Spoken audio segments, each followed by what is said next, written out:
అందరికీ నమస్తే. Srimad Bhagavad Gita 8th chapter. ఓం శ్రీ పరమాత్మనే నమః. అత అష్టమోధ్యాయః అక్షర బ్రహ్మయోగః. అర్జున ఉవాచ. కిం తద్బ్రహ్మ కిమధ్యాత్మం కిం కర్మ పురుషోత్తమ అధిభూతం చ కిం ప్రోక్తం అధిదైవం కిముచ్యతే. అర్జునుడు పలికెను, ఓ పురుషోత్తమ, బ్రహ్మ అనగానేమి, ఆధ్యాత్మం అనగానేమి, కర్మ అనగానేమి, అధిభూతం అనగా అని దేనికి పేరు, అది దైవం అని దేనిని అందరూ అడిగాడు అర్జునుడు. నెక్స్ట్.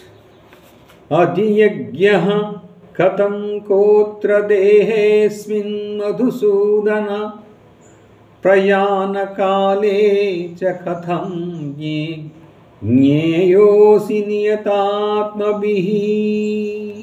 ఓ మధుసూదన, అధియజ్ఞం అనగానేమి, ఆ అధియజ్ఞం ఈ శరీరమునందు ఎట్లుండును, అంత్యకాలమున మనస్సును పరమాత్మయందు లగ్నం చేసిన యోగులు నిన్నెట్టు తెలుసుకొనగలరు. శ్రీ భగవాన్ ఉవాచ.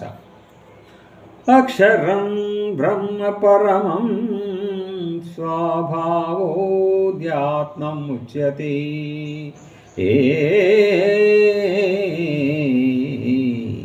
భూతభావోద్భవకరో విసర్గ కర్మ సంహితః.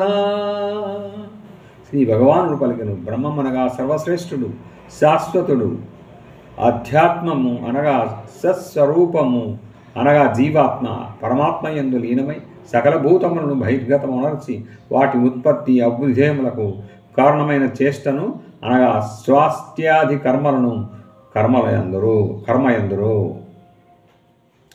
అనగా సృష్ట్యాది కర్మలను కర్మయందురు. రైట్. అధిభూతం క్షరో భావః పురుషచ్ఛాదిదైవతం అధియజ్ఞోహమేవాత దేహే దేహమృతాం వరా. ఉత్పత్తి వినాశశీలములైన పదార్థములు అన్నీను అధిభూతములు అనబడును. హిరణ్మయుడైన పురుషుడు అధిదైవము. దేహదారులలో శ్రేష్ఠుడైన ఓ అర్జున, ఈ శరీరములో అంతర్యామిగా ఉన్న నేనే వాసుదేవుడనే అది యజ్ఞమును. వాసుదేవుడనే అది యజ్ఞమును. అంతకాలే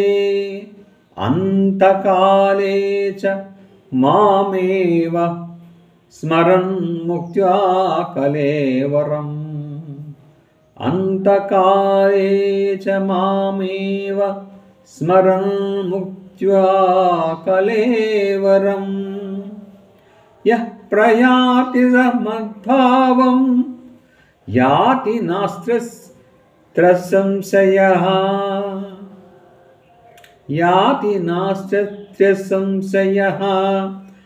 అంత్యకాలములందైనను నన్నే స్మరించుచు దేహత్యాగము చేసిన వాడు నన్నే నా స్వరూపమునే పొందును. ఇందేమాత్రము కూడా సందేహము లేదు.